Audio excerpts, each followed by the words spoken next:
வணக்கம். நம்ம astro voice Tamil குடும்பத்துல இருக்கிற எல்லாரும் எப்படி இருக்கீங்க? நம்ம வாழ்க்கையில சில வழிகள் நாமளா தேடி போறதில்ல. ஆனா அது நம்மள தேடி வந்துடும். அதுல ரொம்பவும் கொடூரமானது பிரிவுங்கிற வழி. நம்ம சுவாசிக்கிற காத்தா, நம்ம உலகமா நினைச்ச ஒரு உறவு திடீர்னு நம்மள விட்டு விலகி போகும்போது மனசுக்குள்ள ஒரு பெரிய வெற்றிடம் உருவாகும். அந்த வெற்றிடத்தோட வலி இருக்கே, அத வார்த்தையால சொல்லவே முடியாது. குறிப்பா நெருப்போட குணமா, வீரத்தோட வடிவமா இருக்கிற மேஷ ராசி அன்பர்களுக்கு இந்த பிரிவுங்கிறது சும்மா ஒரு உறவு முறிவு கிடையாது. அது அவங்களோட ஆன்மாவையே வேரோட புடுங்கி எறிகிற மாதிரி ஒரு பெரிய பூகம்பம். இன்னைக்கு அந்த பூகம்பத்தோட ஆழமான வலியையும் அந்த இடிபாடுகள்ல இருந்து எப்படி ஒரு ஃபீனிக்ஸ் பறவை மாதிரி மீண்டு வரதுங்கிற ரகசியத்தையும் பத்தி தான் உங்க மனசோட நான் ரொம்ப ஆழமா பேச போறேன். இந்த ஒரு வரி இது வெறும் வார்த்தைகள் இல்லைங்க. இது காயப்பட்ட ஒரு மேஷ ராசிக்காரரோட இதயத்திலிருந்து வழியிற ரத்தம். யாருக்காகவும் எதுக்காகவும் தலை குனியாத ஒரு கம்பீரம் அவங்களுடையது. ஒரு சிங்கத்தோட கர்ஜனை அவங்க கிட்ட இருக்கும்.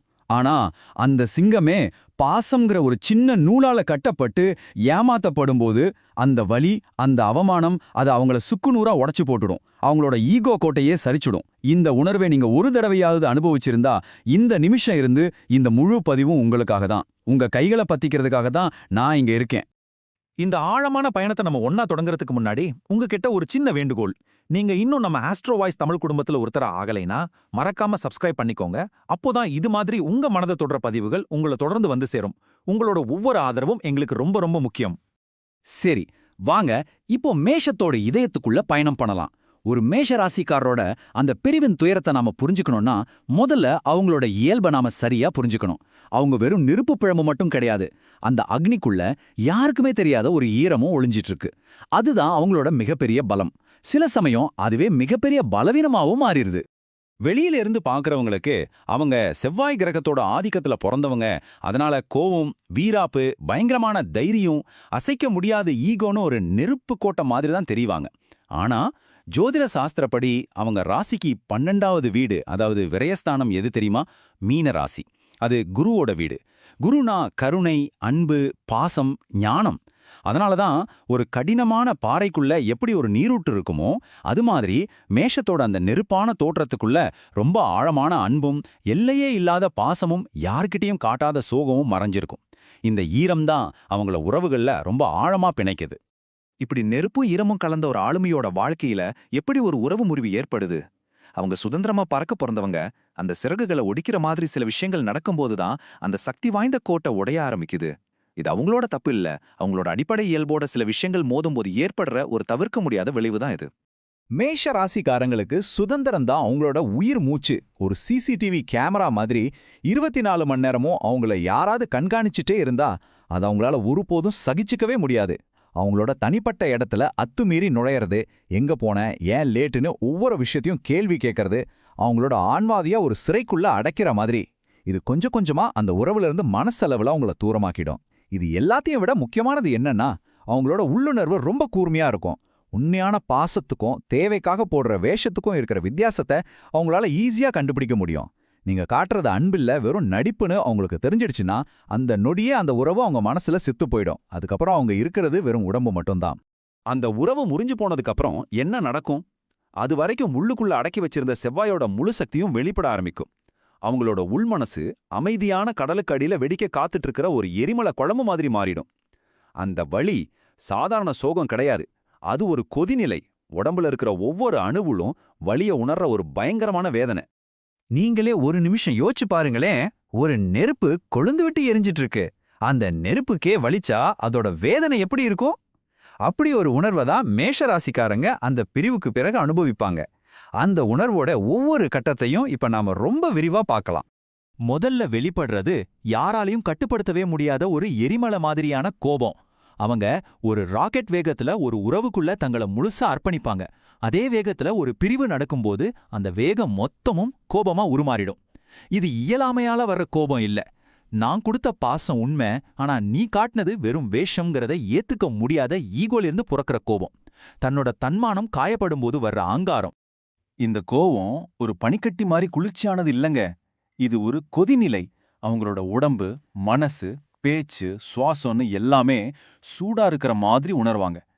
கொதிக்கிற வெந்நீர் கூட அவங்களுக்கு ஐஸ் தண்ணி மாதிரி தெரியும்னா பாத்துக்கோங்க. அந்த அளவுக்கு உள்ளுக்குள்ள ஒரு நெருப்புக் கடல் கொந்தளிச்சுட்டே இருக்கும். அவங்களோட காயம் அவ்வளவு தீவிரமா, அவ்வளவு ஆழமா இருக்கும். இந்த உலகமே தனக்கு எதிரா இருக்கிற மாதிரி தோணும். இந்த வேதனையோட உச்சகட்டத்துல அவங்க தங்கள தனிமைப்படுத்திக்க விரும்புவாங்க. ராத்திரியோட அமைதியில ஒரு கண்ணாடி முன்னாடி போய் நிப்பாங்க. அதுல தெரியற அவங்க உருவத்தையே பார்த்து, ச்சீ, எப்படி இப்படி கேவலமா ஏமாந்து போன, எதுக்குமே பயப்படாத சிங்கம் மாதிரி இருந்த நீ ஒரு சாதாரண பாசத்துக்காக இப்படி மோசம் போயிட்டியேன்னு அவங்களே அவங்க திட்டிக் கொள்வாங்க. அந்த சுய வெறுப்பு, அந்த வலி அவங்களோட ஆன்மாவை ரொம்ப ஆழமா கீறி போட்டுடும். இதுதான் அவங்க வேதனையோட உச்சகட்டம். இந்த வழியிலிருந்து அவங்களால அவ்வளோ சீக்கிரமா வெளியே வந்துட முடியுமா? நிச்சயமா முடியாது. ஏன்னா அந்த இடத்துல கர்மகாரகனான சனி பகவான் உள்ளே வராரு. ஒரு கண்டிப்பான வாத்தியார் மாதிரி அவசரப்பட்டு அந்த வழியிலிருந்து தப்பிச்சு ஓடாம அந்த அனுபவத்தோட ஒவ்வொரு சொட்டையும் முழுமையா அனுபவிக்க வைப்பாரு. இந்த சோதனை அவங்களுக்கு தனிமையிலையும் நடக்கும், 4 பேருக்கு மட்டிலையும் நடக்கும். அந்த பிரிவுக்கு அப்புறம் வர்ற முதல் சில நாட்களை நம்ம கொஞ்சம் கவனிப்போம். முதல் நாள் செவ்வாயோட ஆதிக்கத்துல கோபம் ஒரு எரிமலை மாதிரி வெடிச்சு சிதறும். ஆனா 2வது நாள் சனி பகவான் அவரோட ஆட்டத்தை ஆரம்பிப்பார். உள்ளுக்குள்ள இருக்கிற அந்த குழப்பமும் வலியும் கொஞ்சம் கொஞ்சமா வெளியில கசிய ஆரம்பிக்கும். ரோட்ல போகும்போது தேவையில்லாம மத்தவங்க கிட்ட சண்டைக்கு போறது, வீட்ல சின்ன சின்ன விஷயத்துக்கெல்லாம் எரிஞ்சு விழுறதுன்னு அவங்களோட போராட்டம் ஊருக்கே தெரியும். அப்புறம் 3வது நாள் இந்த வெளியில காட்டின போராட்டம் தனிமையோட கண்ணீரா மாறும். சனி பகவானோட அழுத்தம் உள்ளுக்குள்ள இருக்கிற அந்த வீரனை உடைச்சு போட்டு மௌனமா அழ வைக்கும். சனி பகவானோட சோதனைங்கிறது காயத்தை மெதுவா ஆனா முழுசா ஆத்துற ஒரு செயல்முறை. இந்த சமயத்துல அவங்க ரொம்ப சென்சிட்டிவா இருப்பாங்க. 2 பேரும் ஒன்னா கேட்ட ஒரு பாட்டு, அடிக்கடி போன ஒரு ரோட்டோட பேரு, ஒரு வாசனை, இப்படி எதுவா இருந்தாலும் சரி, பழைய நினைவுகள் ஒரு சுனாமி மாதிரி வந்து அவங்கள தாக்கும். கையில இருக்கிற பொருளை வேகமா தூக்கி வைக்கிறது, கதவை ஊங்கி சாத்துறதுன்னு அவங்களோட ஒவ்வொரு சின்ன அசைவுலையும் அந்த அடக்கி வச்ச கோபமும் வலியும் வெளிப்பட்டுட்டே இருக்கும். இந்த கடுமையான இருள் நிறைஞ்ச பாதைக்கு பிறகு அவங்க ஒரு முக்கியமான இடத்துக்கு வராங்க. தங்களை காயப்படுத்தின அந்த நபரை என்ன செய்யறது? மன்னிக்கிறதா இல்ல மறக்கிறதா? இந்த இடத்துல தான் ஞானத்தோட கிரகமான குரு பகவானோட ஒளி அவங்கள வழிநடத்த ஆரம்பிக்கும். ஒரு விஷயத்தை ரொம்ப தெளிவா புரிஞ்சுக்கணும். ஒரு மேஷராசிக்காரங்க தனக்கு நடந்த துரோகத்தை ஒருபோதும் மறக்கவே மாட்டாங்க. அது அவங்க மனசுல என்னைக்கும் ஆறாத ஒரு தழும்பா அப்படியே தங்கிடும். சரி, மன்னிப்பு அது கிடைக்க வாய்ப்பு இருக்கு. ஆனா அது ஒரே ஒரு முறை மட்டும்தான். அதுவும் அவங்களோட ஈகோவோட ஒரு பெரிய போராட்டத்தை நடத்திய பிறகுதான் அந்த மன்னிப்பு கிடைக்கும். ஆனா மன்னிச்சதுக்கு அப்புறமும் பழையபடி அவங்க மனசுல அதே இடத்த பிடிக்கிறதுங்கிறது கிட்டத்தட்ட நடக்காத ஒரு காரியம். ஒரு தடவை உடைஞ்ச கண்ணாடி எத்தனை தடவை ஒட்டினாலும் அந்த கீறல் தெரியற மாதிரி உடைஞ்ச நம்பிக்கை மறுபடியும் முழுமையாகாது. இந்த இடத்துல தான் நீதியின் கிரகமான குரு பகவான் அவரோட வேலையை செய்யறாரு. குரு ஞானத்தையும் தர்மத்தையும் குறிக்கிறதுனால மேஷராசிக்காரங்க பழி வாங்குறத விட பிரபஞ்சத்தோட சமநிலைக்காக காத்துட்டு இருப்பாங்க. அதாவது யார் தங்களை காயப்படுத்தினாங்களோ அவங்க காலத்தோட சுழற்சியில கஷ்டப்பட்டு ஒரு நாள் அவங்க தப்ப உணர்ந்து இவங்க முன்னாடி வந்து நிக்கணும்னு விரும்புவாங்க. அப்படி ஒரு நிலைமை வரும்போதுதான் அவங்க பட்ட வலிக்கு ஒரு அர்த்தம் கிடைச்சதா அவங்க உணர்வாங்க. அது வரைக்கும் அமைதியா காத்துட்டு இருப்பாங்க. இந்த நீண்ட வலி நிறைஞ்ச பயணத்தோட முடிவு என்ன தெரியுமா? அது ஒரு அற்புதமான உருமாற்றம். அவங்க மறுபடியும் பழைய ஆளா மாற மாட்டாங்க. அதுக்கு பதிலா தங்களோட காயங்கள்ல இருந்தே ஒரு கவசத்தை செஞ்சு அந்த தழும்புகள்ல இருந்தே ஒரு கிரீடத்தை சூடிக்கிட்டு ஒரு புது, முன்ன விட ரொம்ப வலிமையான மனுஷியா உருவெடுப்பாங்க.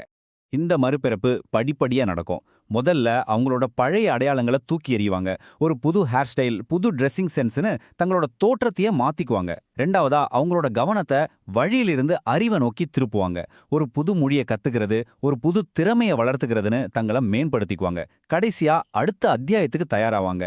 தனிமையை நேசிக்க கத்துக்குவாங்க. தேவைப்பட்டா அந்த ஊரை விட்டு, ஏன் அந்த நாட்டை விட்டு கூட வெளியே போய் ஒரு புது வாழ்க்கை ஆரம்பிப்பாங்க. இது பழி வாங்குறதுக்காக இல்ல, தங்களையே மீட்டெடுக்கிறதுக்காக. இந்த நேரத்துல தான் அவங்க வலிய சக்தியாவும் காயங்களை ஞானமாவும் மாத்துறாங்க. இப்போ அவங்க முன்ன விட சுதந்திரமானவங்க, தெளிவானவங்க, முழுமையானவங்க. ஆக மேஷராசி அன்பர்களுக்கு பிரிவோட வலிங்கிறது ஒரு சோகமான முடிவு கிடையாது. அது ஒரு சக்தி வாய்ந்த மறுபரப்புக்கான ஆரம்ப புள்ளி. அந்த ஆழமான காயம்தான் அவங்களுக்குள்ள ஒழிஞ்சிட்டு இருக்கிற உண்மையான ஃபீனிக்ஸ் பறவையை வெளியே கொண்டு வருது. அவங்கள இன்னும் வலிமையானவங்களா, இன்னும் ஞானம் உள்ளவங்களா, இன்னும் கருணையுள்ளவங்களா மாத்துது. இந்த பதிவை கேட்டுட்டு இருக்கிற உங்களுக்கு நான் கேட்கிற ஒரே கேள்வி இதுதான். நீங்க பட்ட காயங்கள் உங்களை பலவீனப்படுத்துதா இல்ல உங்க எதிர்காலத்துக்கான கவசமா மாறுதா? ஒரு நிமிஷம் யோசிச்சு பாருங்க. ஒவ்வொரு காயமும் ஒரு பாடம், ஒவ்வொரு வலியும் ஒரு புது வலிமை. உங்க தழும்புகளே உங்க மகுடமா மாறட்டும். இந்த பதிவு உங்க மனசோட பேசின மாதிரி இருந்தா, உங்களுக்கு பிடிச்சிருந்தா மறக்காம ஒரு லைக் பண்ணுங்க. உங்களோட அனுபவங்களை, உங்களோட மறுபிறப்பு கதையை கமெண்ட்ல எங்களோட பகிர்ந்துக்கோங்க. இதே மாதிரி வழியில இருக்கிற உங்க நண்பர்களுக்கு இதை ஷேர் பண்ணுங்க. ரொம்ப முக்கியமா நம்ம ஆஸ்ட்ரோ வாய்ஸ் தமிழ் சேனலுக்கு சப்ஸ்கிரைப் பண்ணுங்க. அப்பதான் அடுத்தடுத்த பதிவுகள் உங்களை தேடி வரும். உங்க எல்லாரோட அன்புக்கும் ஆதரவுக்கும் என் மனமார்ந்த நன்றிகள். குரு வாழ்க, குருவே துணை. நன்றி.